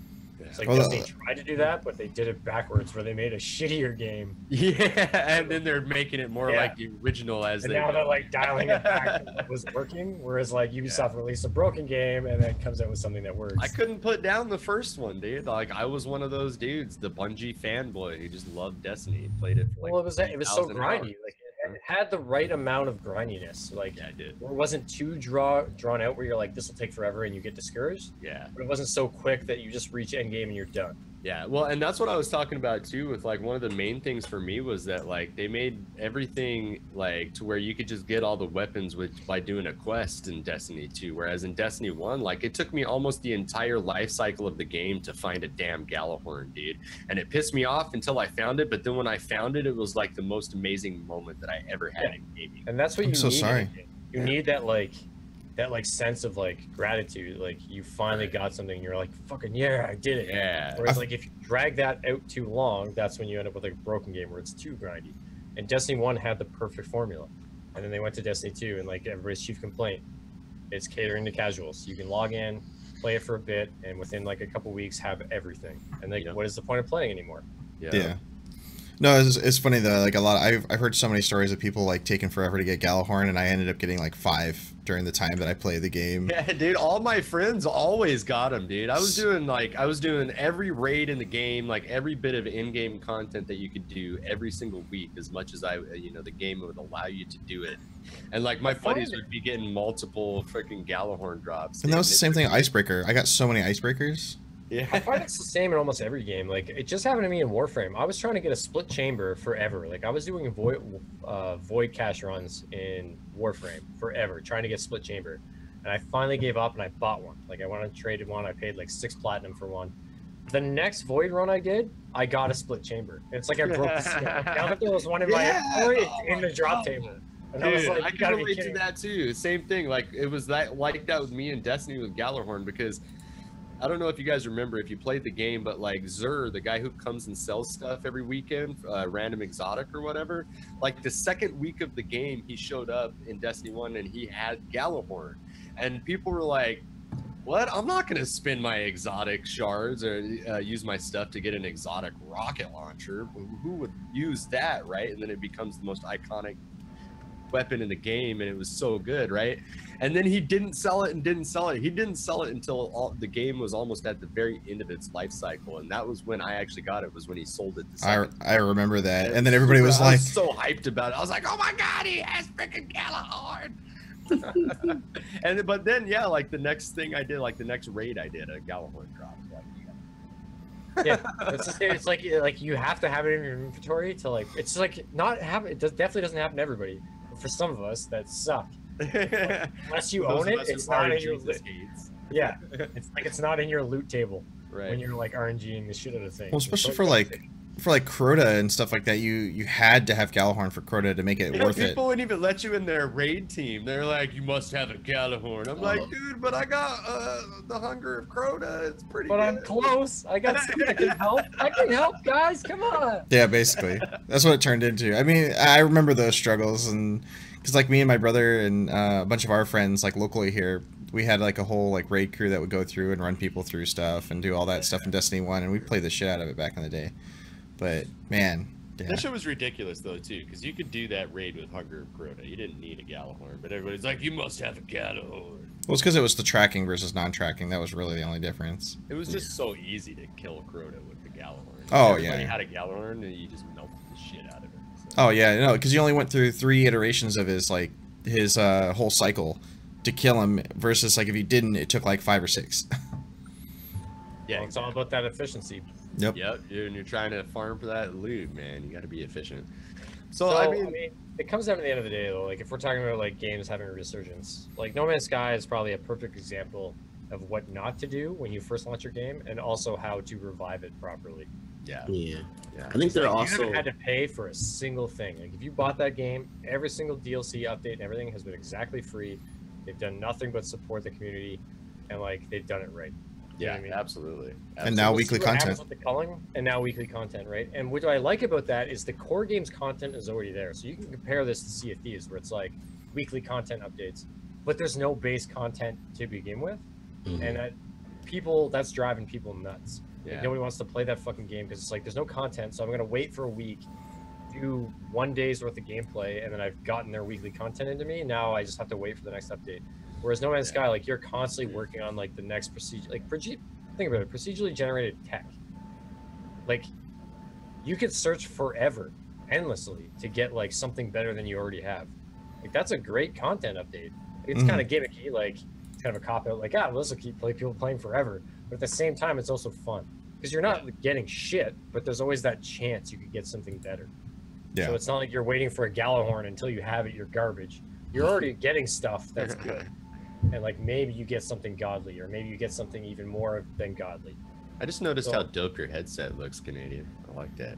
What is that? It's a Cougar. All my shit's Cougar. It's a German company. I like it. It's actually cost effective, but really good stuff.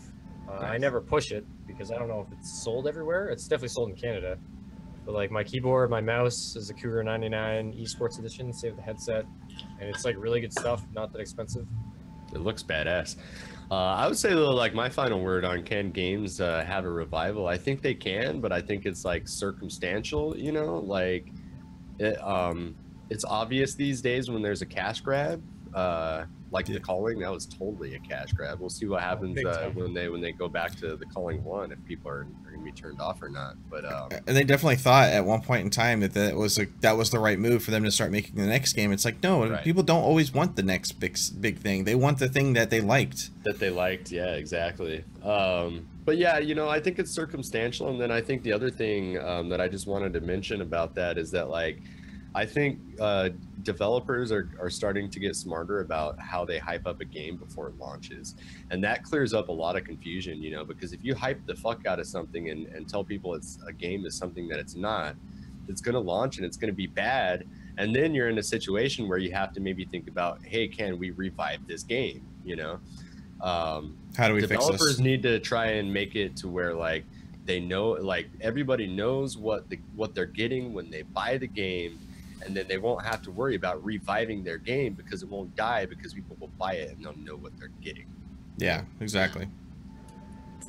My take on it is I just feel like we're in a totally different era today. Like, a common argument I see is that, you know, games should be complete when they launch. And I'm not saying that that's wrong, but I mean, for that argument, you have God of War, you have hopefully, you know, Spider-Man, games like that. And I think a lot of games today are like trying to provide services and trying to build upon these services. And I think it's just important to let your customers know that, like, what you're getting into. You know, Sean Murray's situation with No Man's Sky, like, I think there's a lot to that. Like, yeah, he lied, he did this and that. You know, of course, it was also Sony's fault for pushing him and hyping up that much. But you know, that's the untold story with that. Yeah, like, touch on that. That's the untold story that most people don't even realize, is that Hello Games is a small company. It's a tiny company, and Sony saw like what Sean Murray was doing and put a shit ton of pressure and pushed that game on him like crazy. So like it's still his fault for like going on live streams and being like, yes, we're doing all these things, when you know in your head that you're not. But at the same time, he was getting a shit ton of pressure from Sony, and that you know, it happens with big developers too. Like the one thing that a lot of times we never talk about is that, like, yeah, maybe we're mad at such and such game developer for how such and such game launched, but how much pressure was being put on them by the shareholders, you know? Like i.e. or Microsoft or Sony cut or this Activision content because we can sell it later, you know what I mean? Type shit. And that's a big thing that happened with Hello Games, right? It's like Sony, this big player in the industry, is like, you need to release this game, we need to have all these things. And like, how much did Sony have to play in that, right? Because we'll never know. But we know they were putting a ton of pressure on them. Yeah, so like, and at that time it was a dry period for games too, so they were really trying to push something at that time. Yeah, because the whole thing that got Sean Murray noticed was his whole sound wave thing, the way he was procedurally generating things with sound waves. He was like doing it that way, and it was like this revolutionary technology, and that's what got him noticed by Sony. And then Sony wanted and demanded all these things, but he had like a studio of what, like 4 or 5 dudes. Yeah, I think they still only have like 6. Yeah, they're still a small development, right? So, and that's kind of the thing we've heard, like, in the past too, with like even Microsoft back in the day. That's why like Lionhead Studios and stuff like that closed, because of insane pressure from Microsoft. I miss Lionhead Studios, man. Black and White, those were wicked games. I wish they would have just done a sequel to freaking Fable that was actually like an actual sequel to Fable, where your choices mattered. Not just, you know, how you looked. Mass Effect, kind of. Peter Molyneux was you know, doing the same stuff back then too, like over promising stuff. And I think literally invest in an Xbox console if they came out with a new Fable, dude. I would literally do it. Right. I mean, we've also touched on this before in the past too, where like we kind of live in an era where games come out broken, and we're just conditioned to accept that. Yeah. It's like the generation of betas and alphas, and we're just like, it'll eventually be a good game. The generation of early access. Yeah, like exactly. You know, I'm like that we just all like, accept that. Yeah, I mean, like what you were talking about, TT, with how like games come out and then they get expanded upon as they go. I'm totally fine with that. You know, like I don't mind getting into a game when it's in early access and then watching it grow into a bigger and better game. Yeah. But I'll be instantly turned off if like I'm sold. Like if somebody's like, this game is going to be amazing, and then you pay $60 for it, and after you pay a full price for a game, then it's like, hey, you have to deal with all this bullshit. The game isn't what we told you it was going to actually be, you know? So like a great example of that working out, key, you know, is Kerbal Space Program. I don't know if anybody got Kerbal Space Program when it first launched as an alpha. I did. But it was like, what? How much did you pay? I think I paid $5. Yeah, I think it was only $5 or $8. Right, and then like that was the full game for you. Didn't matter how many updates they did. Like you paid that initial like $5 or $6 or whatever it was. And it eventually became $50. It was, you just had it. But that's a rare example of a game that comes out as early access and eventually comes to its completion and is a good game. If you go through Steam and look at how many of these early access alpha games that you pay $5 or $6 for, and development drops, they never get finished or whatever, it's rare that these games in the generation of early access come to completion and become a good game. Like Rust. Rust is still in early access after being in development for like 5 years now. Games like that have been in early access forever. Like Space Engineers, that's like a wicked awesome game, but it's like you're never going to see 1.0. Yeah, I feel like developers are getting better at it though, because like, for example, I've been actually having a hell of a good time playing Realm Royale and watching it evolve from where it first came from. Because like I first played it when it was Paladins Battlegrounds, and it was a mode inside of the free-to-play Paladins game, right? And it was completely different. And then they've had all these they've done a bunch of updates since the game came out. They've done balance updates and added different weapons and things like that. And like, I'm actually having a great time watching the game grow. But I knew what I was getting into when I got into it. I mean, plus it's free to play, but still, like, I think that communication is key. You know, like, hey, this is an early access game, and it's not what it is gonna be at one point. You know, one day. But like early access free to play doesn't really affect every company. Like if you're a small company, you can't just launch a free to play game. You have to ask for something, right? And that's the unfortunate part, where like all these companies fall to the wayside. Is like everybody's doing it. Oh, give us like $10. Maybe this game will be something. The other, I don't think everybody's doing it though. Realm Royale actually didn't have any cosmetics or any type of microtransactions or any way you could spend any money on it for like the first 2 months that it launched on. Yeah, but it's only within the last few weeks that they added stuff that you could buy. But the company that made that, were they something before, or are they like the rare thing where they were nobody? High res? Yeah, they're definitely something. Yeah, that's what I mean. So like they already had sort of a financial backing. Like if you're like some dude in his basement, they're not a big studio though. I mean, come on. But look at like Terraria. That was like one dude developed that game, right? Like to do that, you have to charge something. You need money to be able to like take time off of your regular work job to survive, to develop something. Like if you have some sort of backing already. I mean, we're kind of getting into like the business side of the industry. Oh, yeah, we're definitely diving down the rabbit hole. Like sure, even some nobody developers might have money behind their game because they've got, you know, like a shareholder or somebody who's funding. Or like Hello Games, who gets a huge backing from Sony. Right? Exactly.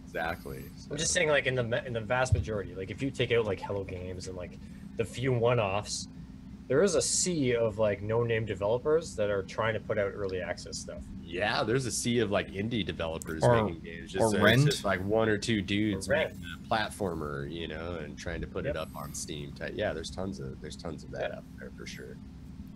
Yeah, Rend is another one. Difficult. Like it's easy to like get like the free-to-play model is like probably your best business model right now. Like look at Fortnite making ass tons of money. Absolutely. Warframe doing amazing with free-to-play. Well, it's interesting too because like it was only just like a couple or few years ago that like free to play was like a bad word in the industry. You know, like if you saw a free to play game, you'd almost assume like, oh, that game probably sucks. You know? Yeah. And I thought that about Warframe for the longest time until I actually started playing it. You know. But the game, you have to do it right. You have to put out a full game that people would normally have paid $60 for, and then you're hoping for the long-term revenue return. Well, and in terms of in free to play too, that they did it right. They didn't put paywalls in front of, like, you didn't get to a point where you're basically blocked by doing anything because you needed to pay for something. That was the wrong way to do it in a lot of, especially in mobile games. That's pay to win. Pay to win is cancer. Yeah, yeah. Like pay to win on your phone, like the Clash of Clans, like any iOS game, anything like that. All the pay to win crap is garbage. Yeah. Like when EA started doing that with like what was it, Battlefront? What the fuck game was it where they had like the premium packs? Hey, what that was Battlefront 2. Yeah, Fortnite changed up a lot of people's view on free to play as well. I'll tell you that right now. Like, oh yeah, what a great free to play game. You know what I mean? Like, they add shit to it all the freaking time. If they ever make their save the world mode free to play, like they keep saying that they are, man, that's pretty amazing. You know. Well, I think it was intended to be free to play eventually, but it was the early access or early, basically early access version of it that was going to be the only one that you get all the free founders pack, the founders pack stuff. Well, not free founders pack. But like if you don't have the save the world mode, if you go and click it when you launch Fortnite, it'll take you to a page that says it'll be free to play later in 2018. Now you can pay for it's a paid early access or whatever. Yeah, and it's founders. It gives you a bunch of stuff, which is pretty cool. And a lot of the stuff I like in it. In fact, I'm still waiting for them to put fucking ninjas in the battle royale part because the ninjas in the Save the World edition are just too damn cool. Actually, the other heroes are dope in the Save the World. I've been playing the Outlander, and he's got like this phase shift move. Like he's so mobile and fast and shit. It's pretty badass. Free to play only works with certain games though. Like you couldn't have like NHL be a free to play game because next year there's another NHL. Right. Like games like Warframe and Fortnite where people are going to be playing that for years. Yeah. That company's going to get more than $60 average out of every player. Yeah, I think you touch on a good point right there because like if it's a game that's going to be like a continuously updated world, like WoW is like like WoW or like any of those games where people just keep playing the same fucking game. Right. Those are awesome for free to play. Yeah. Netflix and Kill. Totally I think a lot of that was not. It was the general public though. I mean, like gamers that have been playing some of that stuff for a long time, it was a little different. But like the general population and public, like other outside of normal free to play models and stuff like that, really just got more visibility on it, which was the difference. Yeah. But yeah, you can have a free NHL and yeah. That's the one thing I think companies have really got to start like really thinking about is stop releasing, getting ready to go and launch your sequel instead of just, since we have the ability to update and keep doing stuff in our game, just make sure your baseline, your foundation is good, and then you can build on it. Like, why not? Yeah, exactly. I mean, that's what Calling should have done. That's what Destiny should have done. Like, just continue off of the. I don't know if we'll ever see like games like Madden or NHL or like NBA 2K or any of those going with a free to play model though, because they make so much money every time they come out with a new one. You know what I'm saying? Like, I wish they would too. They've got that hardcore dedicated base that plays those games that will always buy the new one when it comes out, Yeah, well they also do like seasonal updates like during the year that it's active, they give it all the updates for like the roster updates and all that stuff. And I think they do it for even up to 2 years back now. Right. But even then it's not the same. Like you're not getting a new experience every time you get the game because they change something big in it every single time. Yeah, it's true. Dual Universe, I wish Dual Universe would be cool, but it failed Kickstarter twice. Or it failed Kickstarter, then it failed Indiegogo, sorry. And then I've been watching it because it's supposed to be like the next EVE Online, basically. But they don't have any money or any real budget behind them, so everything's going at a snail's pace right now. So, but Netflix and Kill, I don't think there's no way every game would ever be like. There's still a place for like $60 full price games. Like look at story mode games like God of War. You know what I'm saying? Like. How would you do a free to play model on a game like that? You can't, right? Like that's where it comes down to. Like it has to be some sort of a PvP multiplayer, long lasting. It has to be something that's going to be something grindy. Time, yeah.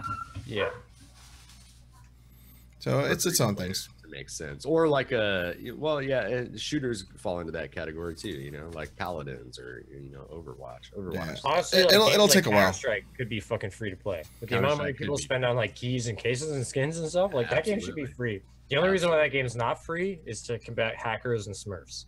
Yeah. It's true. But yeah, that game could and probably should be free to play. It should be. Yeah. There's a lot going through my mind right now. Like even like looking at when you're just talking about Madden, like I feel like how much more can you add to Madden or a game like NBA 2K? Like I feel like those games should even adopt a free to play like long term model where maybe they just update the rosters each year because Yeah, Well, I the think that rosters. That's Yeah. what fucking kills me with those games. Is like you'll have like NHL 2015. I and, think like, that they after could. stop could. updating the rosters. I think that they company could. The stops thing is, doing it will to they? get you to buy the next one. Yeah. That's what I'm saying. I'm like, they could probably, but I don't know if they ever would because they make so much money selling the new game when it comes out every year. Yeah, like They have to come Madden. out with some sort of skins or like something that they could get money from. Like that's the thing. Is like at the end of the day, it's a company. They need to be positive. They need to be profitable. Yeah. But let me ask you this, because I haven't actually played any of those games in a long time. Are there any like microtransaction mechanics in like yeah, there are. Oh, like, yeah. like, So But you it- can but pay it's- money but it's after very buying the minimal. game. So why would they go to a free to play model? But when it's people are gonna very buy the minimal. game anyway. Right now they're like half and half in between. Like there is some microtransaction stuff. Last time I played NHL, there was like some microtransaction stuff, but it wasn't. It was like the build team thing, right? What? Yeah, it wasn't on the the level of like Fortnite and these other free to play. It's like they're like they had their foot halfway in the door and they're like not really committing to it. So yeah, Yeah, it's definitely not Fortnite money for sure, but they do like Madden on average sells like 3.5 million copies every time it drops. Yeah. It's really insane on how high it was, and I didn't believe it at first until you see the Yeah, and metrics. it's not like they can sell skins in Madden.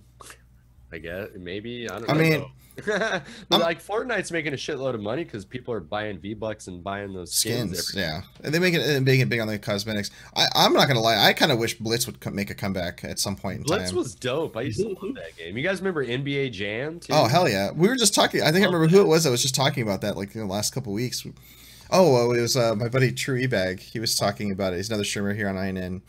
And he was talking about that in one of his channels like a week or so ago, and then it just like this whole thread turned into like nostalgia on really cool like niche, like sports games. Yeah, NBA Jam was the shit, dude.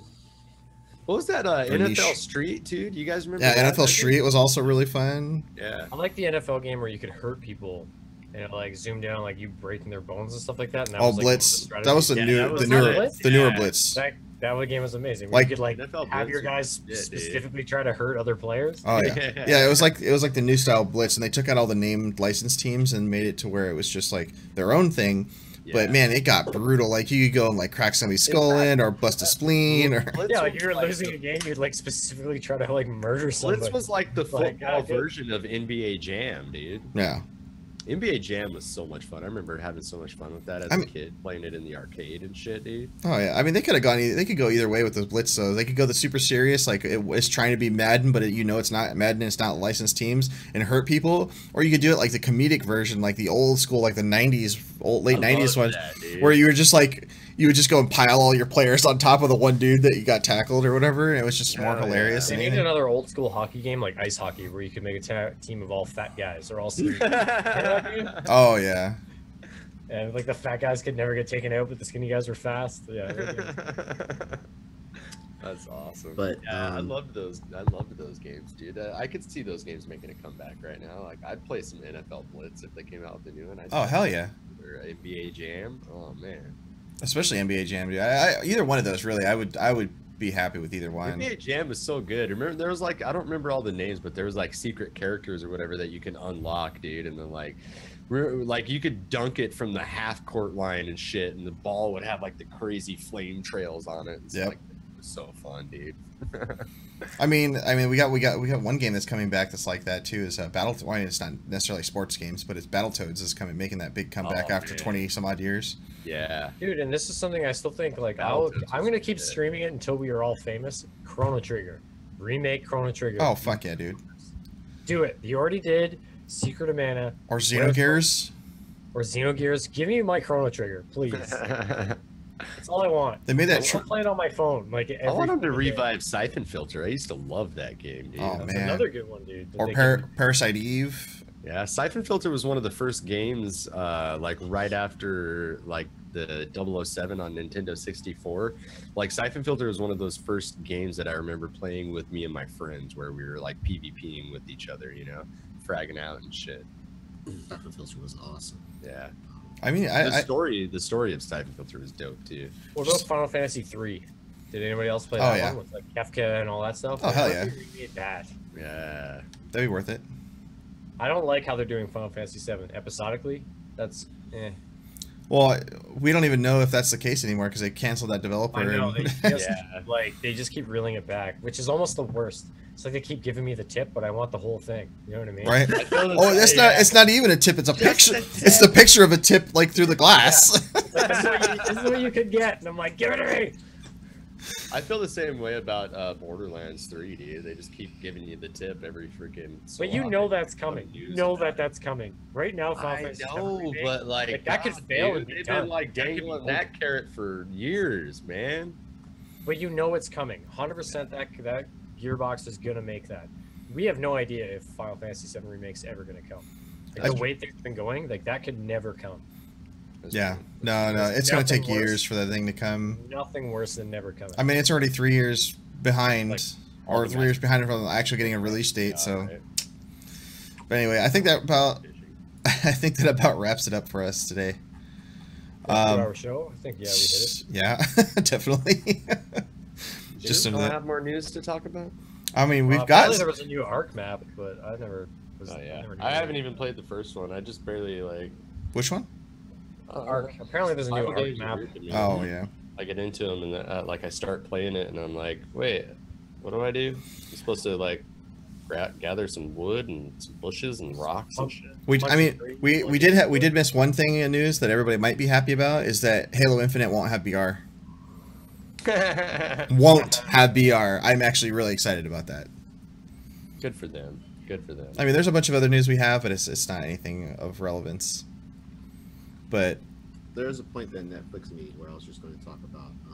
I think like we're kind of, just to end it real quick, but we're kind of in a new era for games, like as far as like just like what's coming and what's here. And I feel like even with Xbox, we didn't talk about it, but Xbox are making a new console where there's 2 different models, where one is streaming and one is like a normal model. The streaming model is supposed to be cheaper, and like, you know, even I heard about this. as- Yeah.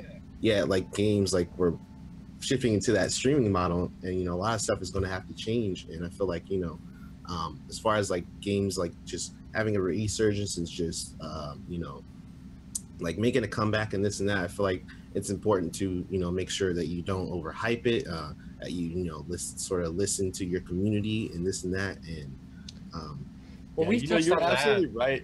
Yeah. The industry is changing. You know, like I'm using GeForce Now, which is NVIDIA's cloud gaming service, and I gotta tell you, like they do updates on it every week, and every week it gets more stable and better, and they're adding new games to it all the time and shit. yeah, Plus, we touched really about is we touched on this, I think, weeks ago, where it's like, as long as you're engaged with your community, your game could be a steaming hot pile of garbage. But if you're actually active with your community and like listening to them and like working on the changes and telling them what's going on, that is a massive game changer. Like Sea of Thieves did it. Like people were like freaking out and complaining, and like there was a guy dedicated on Twitter to just answer questions 24/7, and like people were less upset and the game was doing better just because that guy was being engaged with the community. So like that's a huge thing too. Is like companies that go silent, like again, we always reference No Man's Sky because it's a great bad example and it's a great good example. It's like Sean Murray went quiet for like a year. Yeah. You know what I mean? And like that was like the example of like how not to handle your game and your community. yeah, I mean, because for all intents and If I purposes, that game became did a- die. If I became a meme online, I'd probably hide out for at least a year or two. Well, I mean, it's how you know, you can either own it, be like, yeah, we fucked up, and like, which obviously Sean Murray went the other way and hid, and that was super detrimental for their game, right? Whereas like but Sea of Thieves eventually- was like another flopping game, but like their staff is very engaged with the community, and it's like still hanging by a thread because of just that community interaction. and eventually, you know, Sean Murray, he is, as much as that, you know, may have been stupid, this and that, but he let the game speak for itself. And then, you know, he went on Reddit, he did this and that, and he started listening to the community and their feedback and whatnot. He started you know, making patches, updates to kind of. But it was a full year before So he But yeah, they it did was- they did do the right that was a thing. year of Like, darkness. even though they had like that year of darkness and maybe a lack of communication, like they did the right thing by not talking and just updating the game. Yeah, I They mean, really that's- did, because they're like, you know what? We're just gonna let the game do the talking and the updates do the talking. Yeah. Yeah. That's what they've done, and it's paid off for them, you know, because look at the resurgence it's had. I agree for everything past the Founders update on what you just said, but that year before the Founders update, they didn't even, Sean Murray didn't even say a goddamn thing on Twitter until his Twitter account got hacked. Yeah. He said my Twitter account got hacked. Didn't allude to any updates. Didn't acknowledge that there was issues. Didn't say they were working on an update, and that is the wrong way to deal with that. Yeah. And then absolutely. everything past Founders update or Foundation update was right. They did it right after that. But that first year was terrible, and that's a perfect example of like how not to handle your gaming community. Yeah. Like that's not going to work for everybody, but you know, I do think it's important to, you know, kind of listen to the community and then do this update, listen to feedback, and then kind of tweak it based off feedback. Just give people hope. Yeah. Like, Oh, if your yeah. game is shit, give them some hope that there's something you can even lie. Like you can even lie about it and just say like, Well, they can lie on it initially, but don't fail on that But- promise, because that's also the other no, problem like, too. you can lie to an extent. You can be like, we have something in the works. Even if you don't have something in the works, but you are planning on having something in the works, like that's a lie you can get away with. But like, give people hope that like something will eventually come to fix it. You know what I mean? Like, don't be like, oh, multiplayer is coming, when it's really not. Yeah. Or it was a launch feature, but it didn't really come. Yeah, like specifics are bad, but if you just be like, yes, we are working on it, when really maybe your team is still kind of panicking, but you are planning on working something, that's something that you can release and at least calm down the public, give them a little bit of hope, and like you're not really, it's not a lie you can't live up to. You know what I mean? Yeah. But as soon as you start getting into specifics, the capital ship fights are coming. When like that's never something you have coming. That's a bad lie. Yeah. Alrighty. We So- talk a lot. Yeah, we do. I mean, we missed last week, so we were kind of, you know, playing a little catch up on that, but Just so you guys watching know, like generally when we end the stream, we end up talking for like another hour just in Discord and shit. Yeah, I think we reached the end of the show and it's like 45 minutes ago. Yeah. yep. Alrighty, any final words for today? I'll be checking out Ghost Recon, the new content, the Rainbow Six content on my channel later. So I mentioned that earlier, so I was dropping that. Nice. I actually got to re-download that, I think, because I really want to play. I got it when it was on like one of those like 65% off deals, and I got like the gold pass with everything, or the gold edition with everything. And then now that they got the new thing, I got to get that too. But I'm looking forward to it. You're gonna go cause trouble in my Discord? Do it. I dare you. Post some dank memes or something. There you go. The dankest of memes. The dankest. Alrighty, guys and gals, we're gonna go. Plug too. Hey, I'm gonna stream later as well. Go follow me. What are you Yeah. playing? I don't know, games Fair enough. or something. Actually, I might play Quake Champions. I've been having a lot of fun with that. That's all I got. Don't let your meatloaf. I'm just listening to all the typing. Yeah. This is now an ASMR stream. No, I blocked it on the stream. You guys can only hear that, so nobody had to hear me click. And I'm like, try to type it all in. Oh, so we only get the pleasure of that. I like it. I mean, like it. it's just for you guys. It's just for you like guys. I feel loved because I get to hear the typing. Alrighty, guys and gals, we're gonna head off for today. Thank you all so much for joining for this week's episode of the Insider Gaming News, and we'll see you all next week. Have a good one. Later.